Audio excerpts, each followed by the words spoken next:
আল্লাহ রাব্বুল আলামিন সূরাতুল ফাতিহার ভিতরে এমন কিছু কথা বললেন, কেউ যদি অসুস্থ হয় সূরাতুল ফাতিহা পড়ে পানিতে দম করে খেয়ে নেন, সুস্থ করে দিবেন তিনি কে? অনেক জায়গায় আমরা হুজুরের কাছে যাই, হুজুর তাড়াতাড়ি ফু দেন, হুজুর তাড়াতাড়ি ফু দেন। না, হুজুরের কাছে যাওয়ার দরকার নাই। সূরাতুল ফাতিহা পড়ে দম করেন, সুস্থতা করার মালিক একজন, তিনি কে? সেই হাদিসের বর্ণনা বুখারীতে এসেছে হাদিসটি। রাসূল সাল্লাল্লাহু আলাইহি ওয়াসাল্লামের কাছে সাহাবীরা আসলেন কিছু ছাগল নিয়ে। কি নিয়ে আসছিলেন বলেন? ছাগল নিয়ে। মুমূর্ষু রোগী লাশ হয়ে পড়ে আছে, বেদিন, যাদের কোনো ধর্ম নাই, যাদের কোনো ইসলাম নাই। একজন সাহাবী গিয়ে জিজ্ঞাসা করলেন, এই লোকটার হয়েছে কি? সবাই বলে লোকটাকে সাপে কামড় দিয়েছে। সাহাবী বললেন, আপনারা কি করছেন? সবাই বলছে, এলাকার যত বড় বড় জাদুকর, এলাকার যত বড় বড় দরবেশ সবাই এসেছে, ঝাড়ফু দিতেছে, সুমন্তর সু কালিকুত্তার গু। কিন্তু এইগুলো বলে কি অসুস্থ মানুষকে সুস্থ করা যায়? আরো জোরে বলেন, সুস্থ করা যায়। অসুস্থ করেন কে? আবার সুস্থ করেন কে? সবকিছুর মালিক একজন, কে? তিনি তিনি সবকিছুর মালিক, পৃথিবীর কেউ নয়। এই চিন্তাটা সবাই করতে পারে না, এই চিন্তাটা সবার ভিতরে নাই। অনেকে মনে করে আমি এলাকার অমুক, আমি এলাকার সবকিছুর দায়িত্ব। আরে তোমার দায়িত্ব না, তুমিও একজনের দায়িত্বে আসো। চিৎকার দিয়ে বলেন, তিনি কে? উনি মালিক। আল্লাহ বলছেন, তাবারাকাল্লাযী বিয়াদিহিল মুলক ওয়া হুয়া আলা কুল্লি শাইইন কাদির। বরকতময় আল্লাহ, যার হাতে রাজত্ব, জমিনের রাজত্ব, আসমানের রাজত্ব, সূর্যের রাজত্ব, চন্দ্রের রাজত্ব, সাগরের রাজত্ব, পৃথিবীর ভিতরে এই রাজত্বের ভিতরে কারো অধিকার নাই। রাজত্বের মালিক একজন। চিৎকার দিয়ে বলেন, তিনি কে? আসমানে কার রাজত্ব চলে? ওই সূর্য কার হুকুম মানে? ওই চন্দ্র কার হুকুম মানে? ওই সাগরের পানি কার হুকুম মানে? জমিনে কার হুকুম চলে? কেমনে জমিনে, কেমনে আল্লাহর হুকুম চলে? আল্লাহ বুঝার তৌফিক দান করুক, আমরা বলি আমিন। আরো জোরে একটু চিৎকার দিয়ে বলেন আমিন।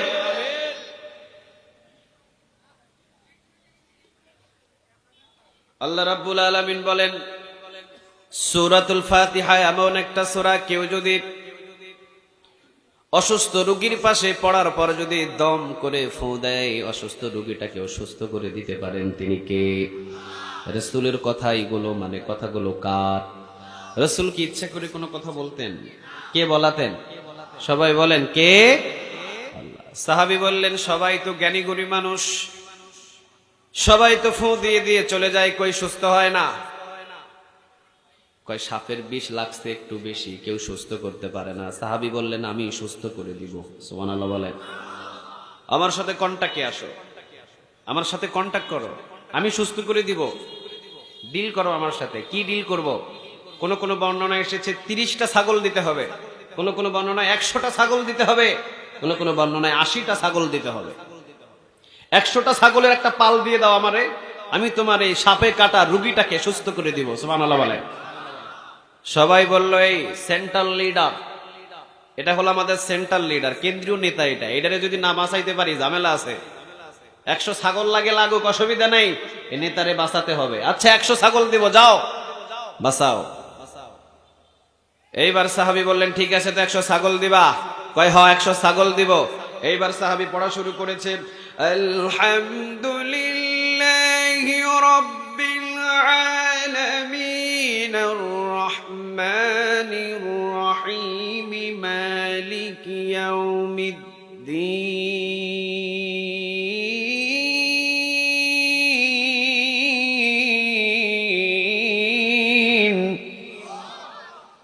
একের পর এক সূরাতুল ফাতিহা থেকে ওয়ালাদ-দাল্লিন পর্যন্ত সর্বপ্রথম একবার পড়লেন। জোরে বলেন, কয়বার?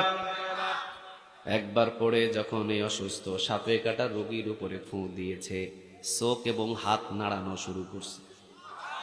হয় নাই? সুবহানাল্লাহ। আরেকটু জোরে বলেন। কয়বার পড়ছে বলেন? আরো জোরে বলেন, কয়বার? দ্বিতীয়বার আবার পড়লেন। দ্বিতীয়বার আবার পড়ার পর যখন আরেকটা ফু দিলেন, এবার শোয়া থেকে উঠে গেছে। সূরাতুল ফাতিহা পড়া শুরু করলেন। প্রথম ফু দিলেন, হাত নাড়ালেন, পা নাড়ালেন।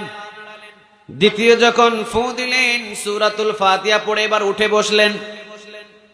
এইবার দ্বিতীয়বার সূরাতুল ফাতিহা পড়া শুরু করছে। সবাই তো টাসকি লেগে গেছে, সর্বনাশ, কি রে, কি পড়ে এটা। তৃতীয়বার যখন সূরাতুল ফাতিহা পড়ে ফু দিলেন, তখন উঠে হাঁটা শুরু করেছে। সুস্থ করে দিলেন তিনি কে বলেন? আরো জোরে বলেন তিনি কে?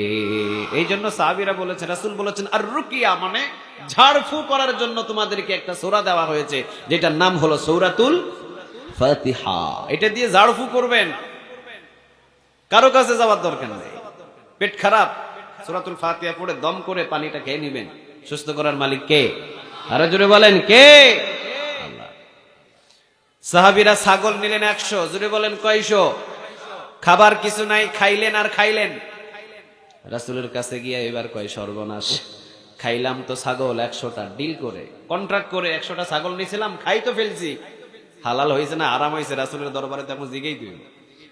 রাসূলের কাছে গিয়ে জিগাই, ইয়া রাসূলুল্লাহ, ঝাড়ফু করছি আর রুকিয়া করেছি, সূরাতুল ফাতিহা দিয়ে ঝাড়ফু করেছি নবী গো। এরপরে 100টা ছাগল নিয়েছি তাদের কাছ থেকে, বলেন নবী হালাল হয়েছে না হারাম হয়েছে?